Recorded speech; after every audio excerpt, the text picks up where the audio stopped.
The Early Life of Adolf Hitler Chapter 3 Part 1. The year his father retired from the customs service at the age of 58, the 6-year-old Adolf entered the public school in the village of Fischelheim, a short distance southwest of Linz. This was in 1895. For the next 4 or 5 years the restless old pensioner moved from one village to another in the vicinity of Linz. By the time the son was 15 he could remember 7 changes of address and 5 different schools. For 2 years he attended classes at the Benedictine monastery at Lambach, near which his father had purchased a farm. There he sang in the choir, took singing lessons and, according to his own account, 16 dreamed of one day taking holy orders. Finally the retired customs official settled down for good in the village of Leonding, on the southern outskirts of Linz, where the family occupied a modest house and garden. At the age of 11, Adolf was sent to the high school at Linz. This represented a financial sacrifice for the father and indicated an ambition that the son should follow in his father's footsteps and become a civil servant. That, however, was the last thing the youth would dream of. Then barely 11 years old, Hitler later recounted, "I was forced into opposition to my father. For the first time, I did not want to become a civil servant." The story of the bitter, unrelenting struggle of the boy, not yet in his teens, against a hardened and, as he said, domineering father is one of the few biographical items which Hitler sets down in great detail and with apparent sincerity and truth in Mein Kampf. The conflict aroused the first manifestation of that fierce, unbending will which later would carry him so far despite seemingly insuperable obstacles and handicaps, and which, confounding all those who stood in his way, was to put an indelible stamp on Germany and Europe. "I did not want to become a civil servant, no, and again no all attempts on my father's part to inspire me with love or pleasure in this profession by stories from his own life accomplished the exact opposite. I grew sick to my stomach at the thought of sitting in an office, deprived of my liberty, ceasing to be master of my own time and being compelled to force the content of my whole life into paper forms that had to be filled out. One day it became clear to me that I would become a painter, an artist." My father was struck speechless. Painter? Artist? He doubted my sanity, or perhaps he thought he had heard wrong or misunderstood me. But when he was clear on the subject, and particularly after he felt the seriousness of my intention, he opposed it with all the determination of his nature. "Artist? No, never as long as I live. My father would never depart from his never," and I intensified my nevertheless. One consequence of this encounter, Hitler later explained, was that he stopped studying in school. "I thought that once my father saw how little progress I was making at high school he would let me devote myself to my dream, whether he liked it or not." This, written 34 years later, may be partly an excuse for his failure at school. His marks in grade school had been uniformly good, but at the Linz High School they were so poor that in the end, without obtaining the customary certificate, he was forced to transfer to the state high school at Steyr, some distance from Linz. He remained there but a short time and left before graduating. Hitler's scholastic failure rankled in him in later life, when he heaped ridicule on the academic gentry, their degrees and diplomas and their pedagogical airs. Even in the last 3 or 4 years of his life, at Supreme Army Headquarters, where he allowed himself to be overwhelmed with details of military strategy, tactics and command, he would take an evening off to reminisce with his old party cronies on the stupidity of the teachers he had had in his youth. Some of these meanderings of this mad genius, now the supreme warlord personally directing his vast armies from the Volga to the English Channel, have been preserved. When I think of the men who were my teachers, I realize that most of them were slightly mad. The men who could be regarded as good teachers were exceptional. It's tragic to think that such people have the power to bar a young man's way. March 3, 1942. I have the most unpleasant recollections of the teachers who taught me. Their external appearance exuded uncleanliness, their collars were unkempt, they were the product of a proletariat denuded of all personal independence of thought, distinguished by unparalleled ignorance and most admirably fitted to become the pillars of an effete system of government which, thank God, is now a thing of the past. April 12, 1942. When I recall my teachers at school, I realize that half of them were abnormal. We pupils of old Austria were brought up to respect old people and women. But on our professors we had no mercy, they were our natural enemies. The majority of them were somewhat mentally deranged, and quite a few ended their days as honest-to-God lunatics. I was in particular bad odor with the teachers. I showed not the slightest aptitude for foreign languages, though I might have, had not the teacher been a congenital idiot. I could not bear the sight of him. August 29, 1942. Our teachers were absolute tyrants. They had no sympathy with youth. Their one object was to stuff our brains and turn us into erudite apes like themselves.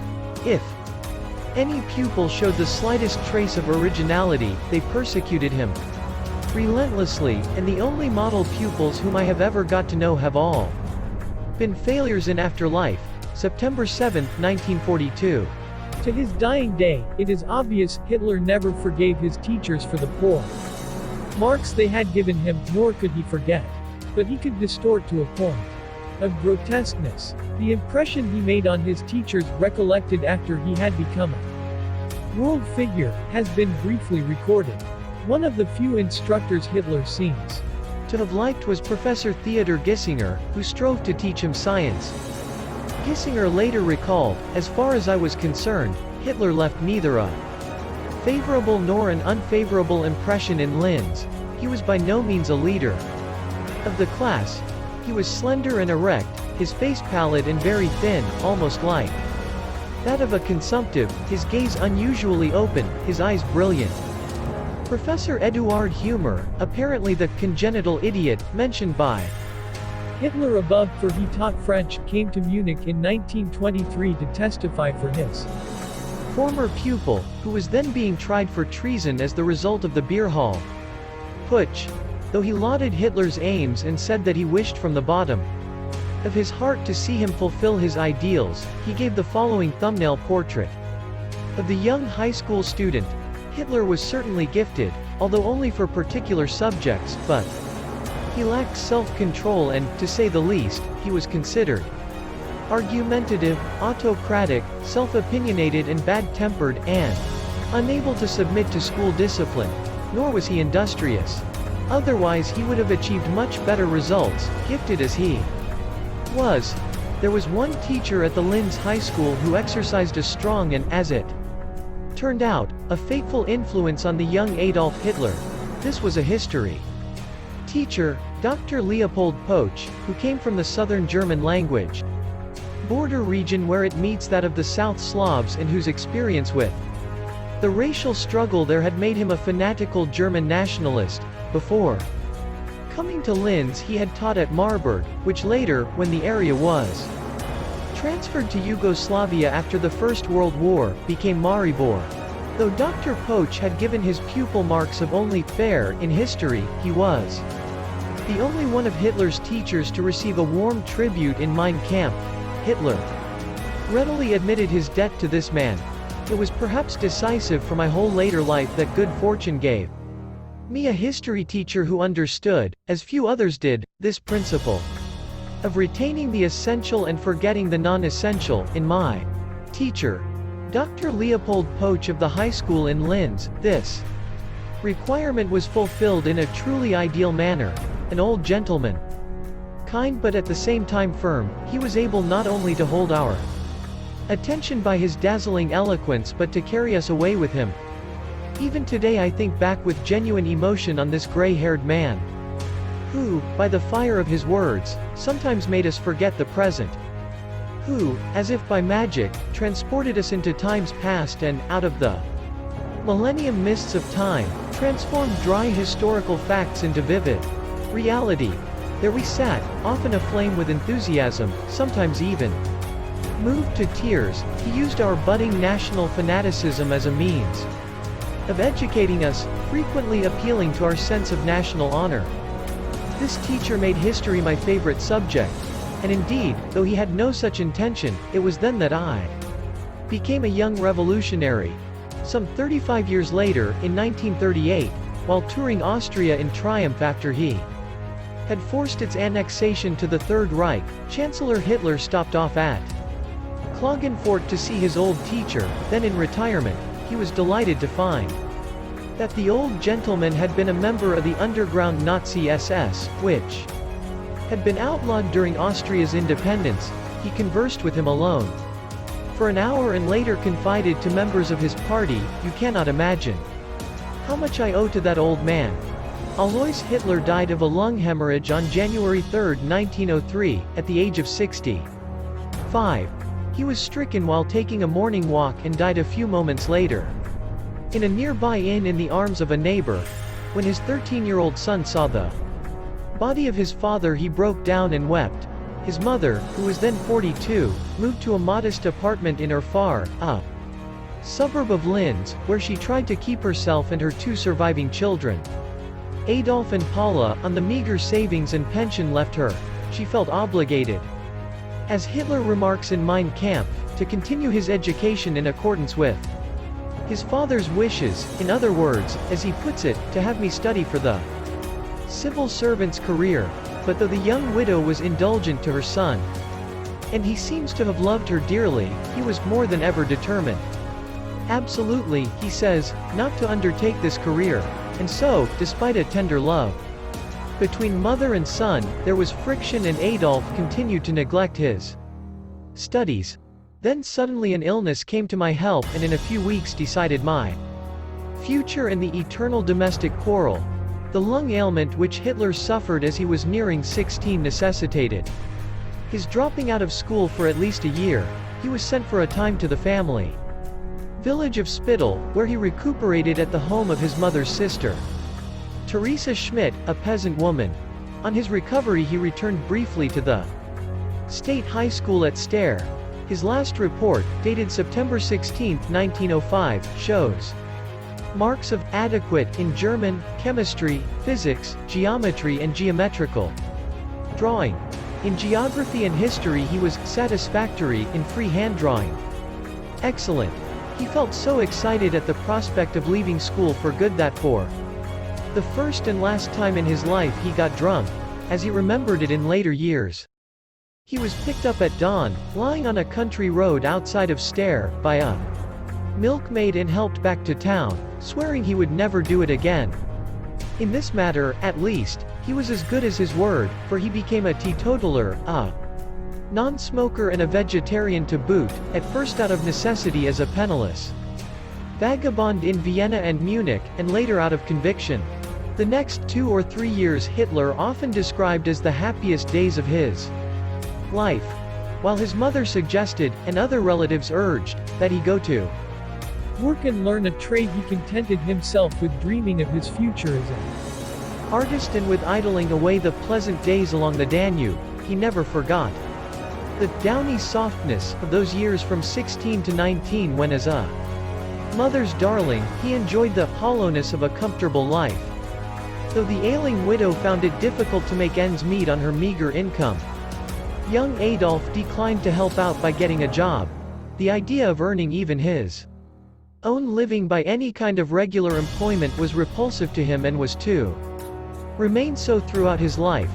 What apparently made those last years of approaching manhood so happy for Hitler was the freedom from having to work, which gave him the freedom to brood, to dream, to spend his days roaming the city streets or the countryside, declaiming to his companion what was wrong with the world and how to right it, and his evenings curled up with a book or standing in the rear of the opera house in Linz or Vienna, listening enraptured to the mystic, pagan works of Richard Wagner. A boyhood friend later remembered him as a pale, sickly, lanky youth who, though usually shy and reticent, was capable of sudden bursts of hysterical anger against those who disagreed with him.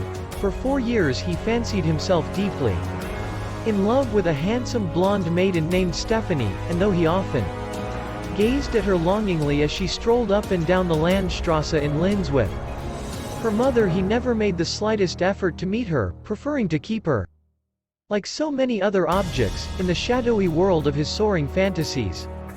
Indeed, in the countless love poems which he wrote to her but never sent, one of them was entitled, Hymn to the Beloved, and which he insisted on reading to his patient young friend, August Kubizek, ** she became a damsel out of die.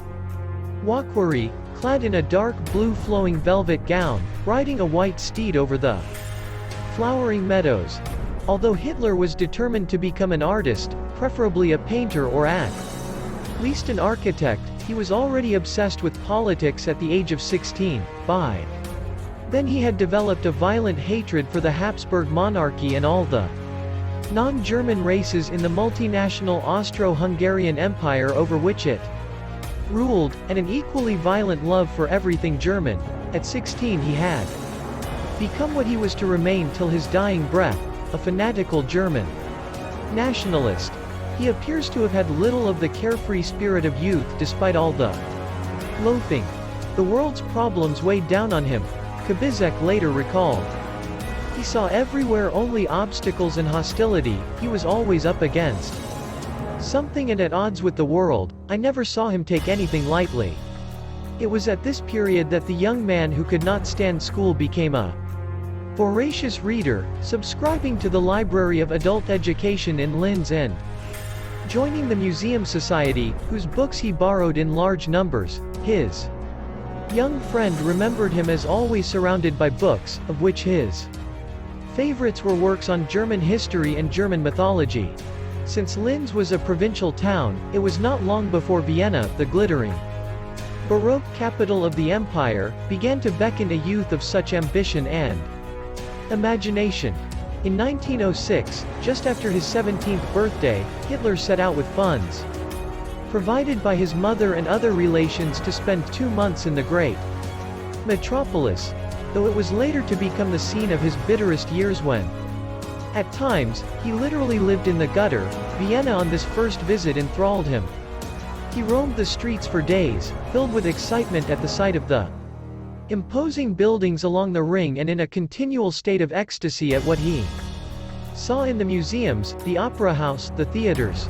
He also inquired about entering the Vienna Academy of Fine Arts, and a year later, in October 1907, he was back in the capital to take the entrance examination as the first practical step in fulfilling his dream of becoming a painter.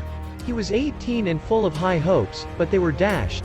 An entry in the Academy's classification list tells the story. The following took the test with insufficient results, or were not admitted. Adolf Hitler, Braunau A. In, April 20, 1889, German, Catholic, father civil servant. 4 classes in high school, few heads. Test drawing unsatisfactory. Hitler tried again the following year, and this time his drawings were so poor that he was not admitted to the test. For the ambitious young man this was, as he later wrote, a bolt from the blue. He had been absolutely convinced that he would be successful. According to his own account in Mein Kampf, Hitler requested an explanation from the rector of the academy. That gentleman assured me that the drawings I had submitted incontrovertibly showed my unfitness for painting, and that my ability obviously lay in the field of architecture. For me, he said, the Academy's School of Painting was out of the question. The place for me was at the School of Architecture. The young Adolf was inclined to agree, but quickly realized to his sorrow that his failure to graduate from high school might well block his entry into the architectural school. In the meantime, his mother was dying of cancer of the breast, and he returned to Linz. Since Adolf's departure from school, Clara Hitler and her relatives had supported the young man for 3 years, and they could see nothing to show for it. On December 21, 1908, as the town began to assume its festive Christmas garb, Adolf Hitler's mother died, and 2 days later she was buried at Leonding beside her husband. To the 19-year-old youth, It was a dreadful blow. I had honored my father, but my mother I had loved. Her death put a sudden end to all my high-flown plans.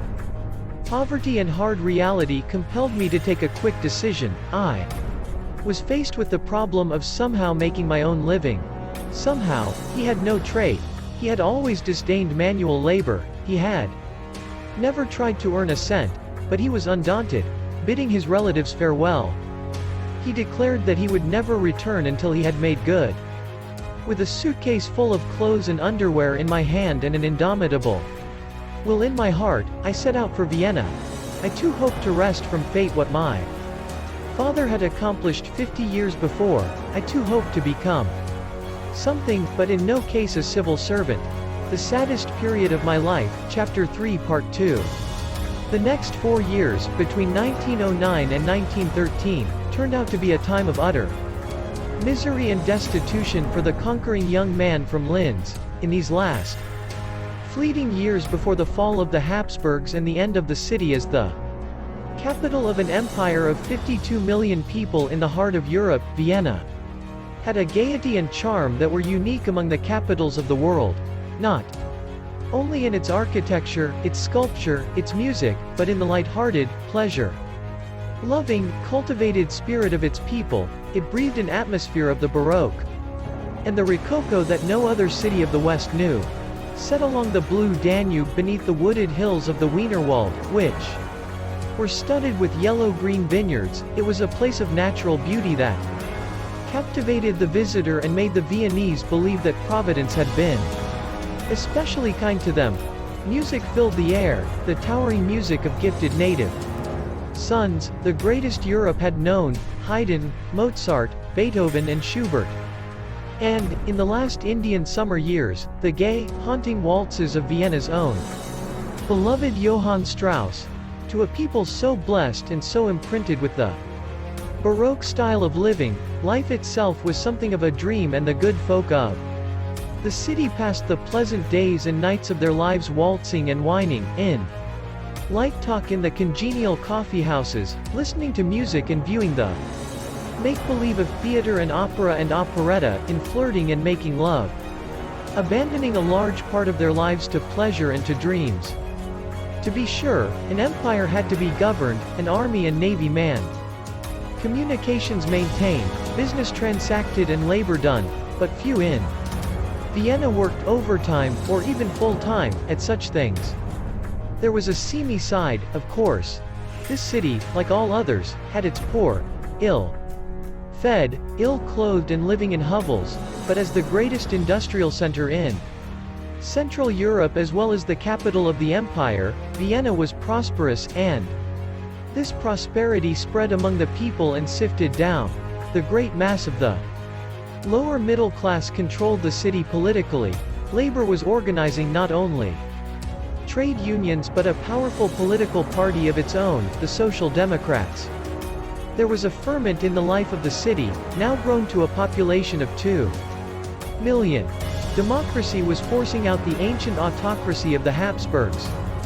Education and culture were opening up to the masses so that by the time Hitler came to Vienna in 1909 there was opportunity for a penniless young man either to get a higher education or to earn a fairly decent living and, as one of a million wage earners, to live under the civilizing spell which the capital cast over its inhabitants.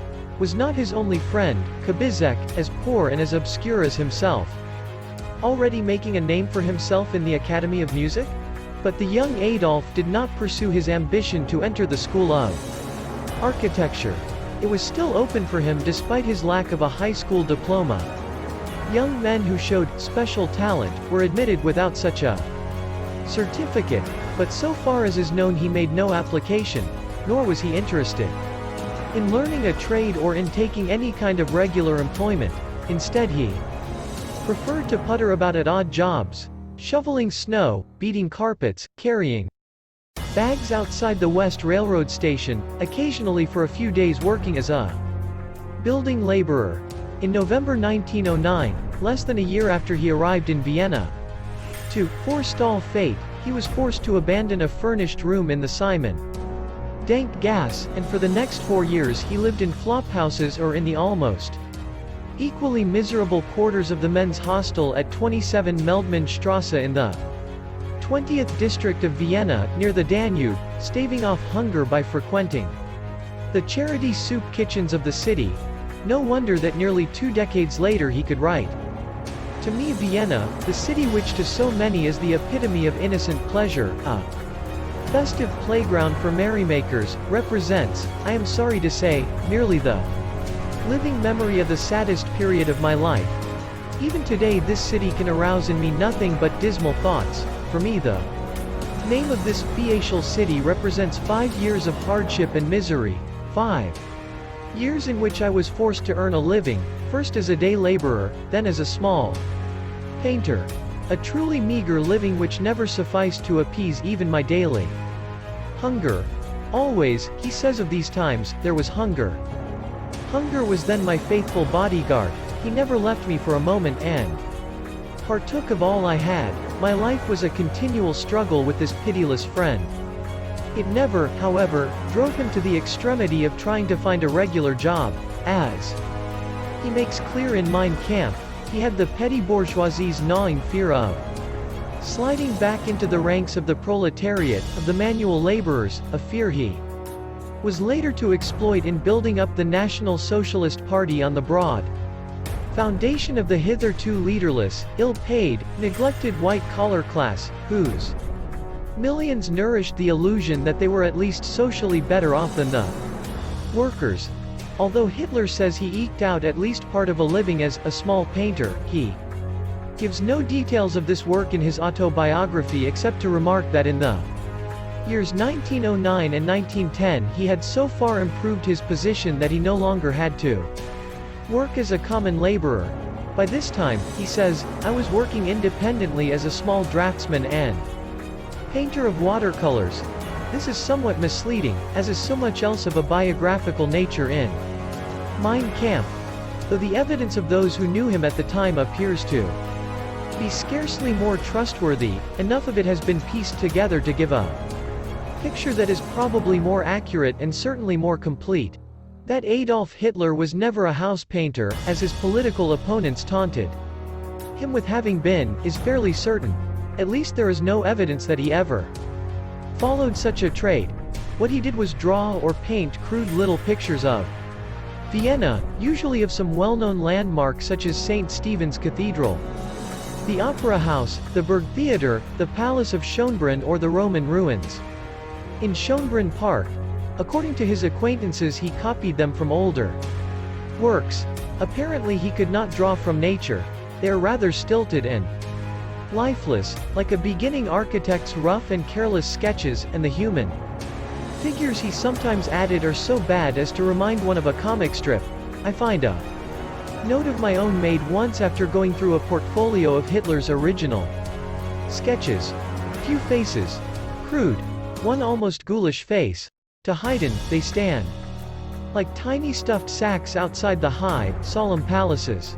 Probably hundreds of these pitiful pieces were sold by Hitler to the petty traders to ornament a wall, to dealers who used them to fill empty picture frames on display, and to furniture makers who sometimes tacked them to the backs of cheap sofas and chairs after a fashion in Vienna in those days. Hitler could also be more commercial. He often drew posters for shopkeepers advertising such products as Teddy's perspiration powder, and there was one, perhaps turned out to make a little money at Christmas time, depicting Santa Claus selling brightly colored candles, and another showing St. Stephen's Gothic spire, which Hitler never tired of copying, rising out of a mountain of soap cakes. This was the extent of Hitler's artistic achievement, yet to the end of his life he considered himself an artist. Bohemian he certainly looked in those vagabond years in Vienna. Those who knew him then remembered later his long black shabby overcoat, which hung down to his ankles and resembled a caftan, and which had been given him by a Hungarian Jewish old clothes dealer, a fellow inmate of the dreary men's hostel, who had befriended him.